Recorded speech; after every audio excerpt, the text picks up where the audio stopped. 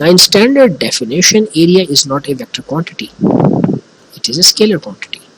لیکن جب آپ میگنیٹک فیلڈ کو کٹ کرتے ہیں تو cross sectional area becomes a vector quantity. As a result آپ کی اس وائر کی کراس سیکشنل ایریا کے مطابق جتنا وہ فلکس کو کاٹے گا اس کے مطابق الیکٹرک کرنٹ اس میں ٹریول کرے گا. This shows that the property of area in this particular nature has changed from a scalar quantity to a vector quantity. Now let's talk about some of the things جو کہ vector quantity scalar میں تبدیل ہو جاتی ہیں. Natural ٹاکس میں ہم لوگ direction سے اسپیڈ کی بات کرتے ہیں, but most of the time جب ہم اسپیڈ کی بات کرتے ہیں it is just a scalar quantity, but جب ہم رائٹ کرتے ہیں تو ہم جسٹ اسپیڈ دے رہے ہوتے ہیں. Some other forces type of forces بھی اسکیلر کوانٹٹیز میں کنورٹ ہو جاتی ہیں depending on the situation and scenario of your experiment اور دی فیلڈ اور the you can say your scenario of the mechanics. ٹھیک ہے نا, اس کے مطابق وہ بھی سمپل ویکٹر کوانٹٹی میں کنورٹ ہو جاتی ہے. So these are the basic concepts of basic dynamics. ٹھیک ہے. Now another thing, sorry, yes, now we are going to talk about Newton laws. یہ ہمیشہ یاد رکھیں کہ نیوٹن کے تینوں لاز انٹر ریلیٹڈ ہیں. نیوٹن نے اپنے لاز بک جو اس نے پریزنٹ کی تھی پرنسپل آف میکینکس اس میں اس نے مینشن کیے ہیں, but they are very well detailed. So here these are just the derivative of that book جس نے اس نے ڈرائیو کیا تھا. Number one, a particles remain at rest or continues to move with a uniform velocity. This is the law of inertia. ٹھیک ہے. اب یہ بہت ہی روڈیمنٹری ٹیکنیک ہے. اب اس کو ہم کس طرح ڈیفائن کریں گے؟ اس کی ڈیفینیشن اس طرح ہے. آپ لوگوں کے گھروں میں ماشاء اللہ ہیوی آبجیکٹس بھی لائک ٹیبل جس پہ آپ ڈائننگ ٹیبل جس پہ آپ کھاتے ہیں, یا فریج ہے جس کو آپ ریفریجریشن کرتے ہیں. This is an object. اس آبجیکٹ کو ہلانے کے لیے آپ سب سے پہلے اپنے فل طاقت سے زور لگائیں گے اور آپ کوشش کریں گے کہ پہلے سلائڈ کریں. Now you have to understand اس آبجیکٹ کو موو کرنے کے لیے آپ فورس اپلائی کر رہے ہیں اور اپنی طاقت کو آہستہ آہستہ بڑھاتے چلے جائیں گے جب تک وہ موو نہیں کرے گا. تو کوشچن یہ ہے کہ پہلی دفعہ وہ ہلکے سے فورس لگانے پہ موو کیوں نہیں کر جاتا؟ کیونکہ آبجیکٹ کیا ویٹ ہے, اس کے اندر ریزسٹنس ہے آپ کو ریزسٹ کرنے کے لیے, آپ کی اپلائڈ فورس کو ریزسٹ کرنے کے لیے. Because as the number of matter increases the mass increases. The number of matter defines mass. اس کا مطلب اس کے اندر میٹر انکریز ہو رہا ہے, اس کا میس انکریز ہو رہا ہے. جتنا میس انکریز ہو رہا ہے زیادہ طاقت چاہیے, اس کا مطلب اس کا انرشیا اتنا ہی زیادہ ہے. جتنا انرشیا زیادہ ہوگا تو آپ یہ کہیں گے کہ آبجیکٹ جتنا انرشیل پراپرٹیز جتنا میٹر زیادہ رکھتا ہے اتنی اس کے اندر صلاحیت ہے انرشیا کی, اس سے زیادہ ہو جاتا ہے اس میں صلاحیت ہے آپ کی ایکسٹرنل فورس کو ریزسٹ کرنے کے لیے. اب امیجن کریں یہی انرشیا ایک ویلوسٹی سے, کانسٹنٹ ویلوسٹی سے موو کر رہا ہے. کانسٹنٹ ویلوسٹی کا مطلب یہ ہے کہ اس کے اندر انرجی لاسز نہیں ہو رہی. اور ہمیں نے آپ سے جیسے عرض کی پہلے بھی کہ اس ورلڈ میں کوئی بھی ایسی آئیڈیل پلیس نہیں ہے جہاں پر انرجی لوز نہ ہو رہی ہو. کچھ لوگ یہ آرگیو کر سکتے ہیں کہ اسپیس میں انرجی لوز نہیں ہوتی. They are wrong. اسپیس میں انرجی لوز ہوتی ہے. Because what we forget is that even in space we are surrounded by celestial bodies like moon, like earth, like Venus or the planetary objects all around us, even sun.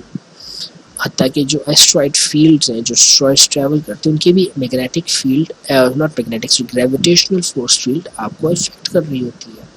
So there is no absolute point even in space جہاں پہ آپ یہ نہیں کہہ سکتے کہ آپ کی یونیفارم ویلوسٹی مینٹین رہے گی.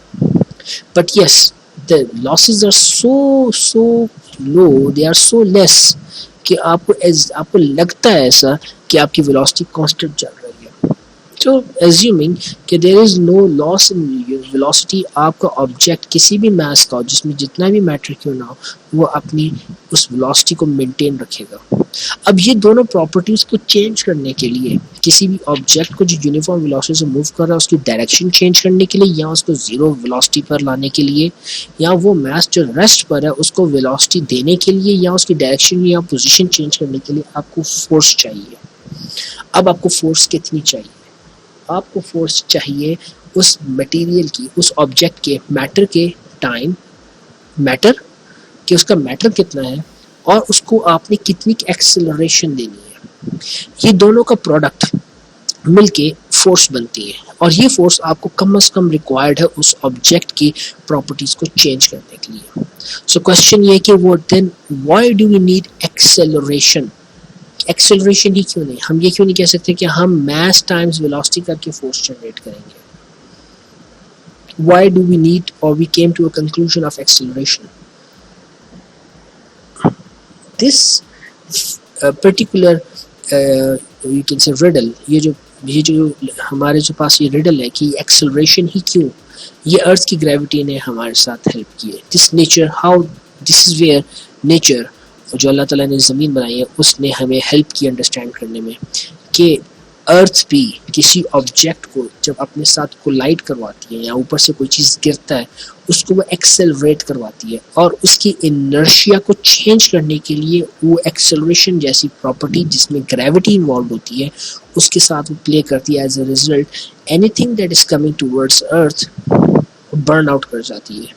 Any thing that is moving away from earth needs the same amount of energy, needs the same amount of force.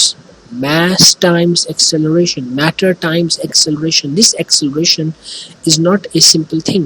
اس کو ہم بہت سمپل فارم میں دیتے ہیں لیکن یہ اتنی آسان چیز نہیں. آپ یہ خود سوچیں کہ اگر میں ایک فریج یا ایک ہیوی آبجیکٹ کی پوزیشن یا اس کی ویلوسٹی چینج کرنا چاہوں تو مجھے کیا لگانا پڑے گا؟ فورس. جبکہ فورس کے ساتھ وہ مکمل چیز نہیں ہے, مجھے ایک ایسی کانسٹنٹ کی ضرورت ہے جو کہ اس آبجیکٹ کے میٹر کے ایکویولنٹ اور ایک ایسے کمپاؤنڈ, ایک ایسے کمپوننٹ کی ضرورت ہے جس سے میں اس کو پش کروں یا کچھ وہ لگاؤں تو میرا آبجیکٹ موو کرنا شروع ہو جائے.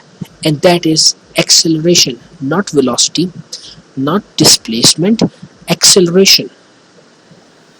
ایکسیلریشن وہ فیکٹر ہے جب آپ کسی میٹر کو اس ایکسیلریشن سے ملٹیپلائی کریں گے تو وہ ایک فورس جنریٹ کرے گی. اب آپ کے پاس جو میٹر سچ ایز فریج پڑا ہوا ہے اس کو موو کرنے کے لیے آپ اپنے آپ کو دیکھیں, آپ کا میٹر اس کے مقابلے میں بہت تھوڑا ہے. Let's say a fridge weighs about 100 kg and you weigh about what? Let's say 60 kg. اب وہ جو ڈفرنس ہے ویٹ کا, میٹر کا, وہ کس میں اکوموڈیٹ کریں گے؟ Through acceleration. آپ بھاگتے ہوئے آئیں, زور سے ہٹ کریں, فریج ٹاپل کر جائے گا. یا جلدی سے آئیں اور زور سے پش کریں, ایک امپلس دیں, زور سے پش کریں. You are generating an acceleration from your muscles, from your body, from your matter to push that mass. وہ acceleration ایک فورس جنریٹ کرے گی آپ کی باڈی میٹر کے ساتھ مل کے, جو کہ ایکسٹیریئر ایک second meter like fridge or heavy object such as tables or any other object in your home جس کو move کرے گی. This is the basic principle of breaking the inertia, and this generates or gave us the concept of second law, force. And the third thing is ہم force کب تک لگائیں گے؟ آپ جب ایک بڑے سارے فریج کو لگا رہے ہیں تو ایک دم فورس نہیں لگاتے, آپ آہستہ آہستہ پش کرتے ہیں اور اسیس کرتے ہیں آپ کی باڈی سے کہ میری فورس لگائی ہوئی کم ہے, اور آہستہ آہستہ آپ اپنی فورس انکریز کرتے ہیں. تو فریج کیوں مجبور کر رہا ہے, یعنی وہ میٹر جس کو آپ موو کرنا چاہ رہے ہیں, میٹر اے, وہ کیوں اپوز کر رہا ہے آپ کے اپلائیڈ فورس کو؟ کیونکہ وہ آپ کی اپلائیڈ فورس کی ایکول اینڈ اپوزٹ فورس دے سکتا ہے تب تک جب تک اس کا انرشیا بریک نہ کر جائے. And this give a concept of a third law that is called equal and opposite force or action reaction force. So these three forces are intertwined. آپ کسی یعنی کہ وہ ایک دوسرے سے جڑی ہوئی ہیں, وہ ایک لڑی کے اندر ہے, یہ ایک دوسرے کے ساتھ اس طرح کنیکٹڈ ہیں کہ آپ ان کو الگ کر کے نہیں اسٹڈی کر سکتے. آپ یہ نہیں کہہ سکتے کہ میں صرف فرسٹ لا کو اسٹڈی کر رہا ہوں, میں سیکنڈ کو نہیں دیکھوں گا, تھرڈ کو نہیں دیکھوں گا. First law, second law and third law آپ کی ایک ہی میٹر کو ڈیفائن کر رہے ہیں, اور اس میٹر کی پراپرٹیز اور اس کے ٹائم کے ساتھ ایونٹس جو اس پہ ہو رہے ہیں ان کو ڈیفائن کرتے ہیں. اور یہ لاز بہت ضروری ہے ایک آبجیکٹ کی بیہیویئر کو اسٹڈی کرنے کے لیے. اور these are the basic laws of the Newton's. ٹھیک ہے, اس کے بعد ہم بات کرتے ہیں یونٹس کی. یونٹس بہت امپورٹنٹ چیز ہے, بہت سارے اسٹوڈنٹس یونٹس کی کیئر نہیں کرتے. اب یاد رکھیں یونٹس آر ویری وائٹل. اگر آپ لوگوں نے یونٹس نہیں مینشن کیے, ڈائمینشنلٹی نہیں مینٹین کی, آپ کے آنسرس غلط ہو جائیں گے. It is not possible to write force as Newton, right. آپ اس کو اگر آپ کھولیں گے فورس کو بھی, you all know force is going to turn out to be mass times length times negative time t to exponent minus 2 as second squared per second squared.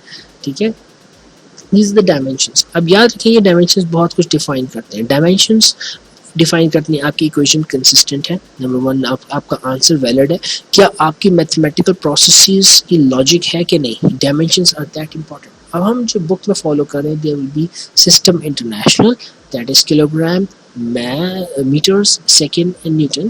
ٹھیک ہے, these are the basic units. We will not be using other units and British units. ٹھیک ہے, یہ یاد رکھیں British units کے ساتھ آپ کی کنورژن ٹیبلز موجود ہیں, وہ آپ کی بک کے اینڈ میں موجود ہیں, آپ آرام سے اس کو دیکھ سکتے ہیں.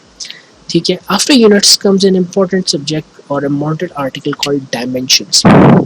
Dimensions are very important. Dimensions آپ کی بنائی ہوئی ایکویشنز کی کنسسٹنسی کو بات کرتے ہیں. امیجن آپ لوگ ایک نومیریکل یا ایکویشن, ایک گورننگ ایکویشن ڈرائیو کر رہے ہیں, تو اس کے اندر کوفیشینٹس کو ڈرائیو کرنا ضروری ہے. اگر آپ ایک ریلیشن ڈرائیو کرتے ہیں تو آپ کو یہ پتہ ہونا چاہیے کہ جب آپ کی left hand side of the equation is not equal to the right hand side of the equation in any dimension format, this means you have to add certain coefficients جو اس ڈائمینشنس کو بیلنس کریں گے. اب وہ coefficients جس nature سے آئیں گے وہ نیچر آپ کو اسٹڈی کرنی پڑے گی. You have to give some hypothesis. So dimensions does not mean کہ جو سائنٹسٹ نے یا جو 18th سینچری سے 15th سینچری سے آنورڈ جتنے بھی سائنٹسٹ نے ڈیفائن کیے وہی رہیں گے. You can develop your own equation based on your own experiment and you need to come up with a certain coefficients جو آپ کی equations کے relations کو define کریں گے, and those coefficients should be having certain dimensions or they could be of no dimensions at all, just weighted residues, اور ان کا تعلق ایک specific curve اور specific experimental behavior کے مطابق ہو سکتا ہے. Now all these things we are going to study in future. See it? For now this much is for chapter 1 part A. We will talk about further in the following lecture.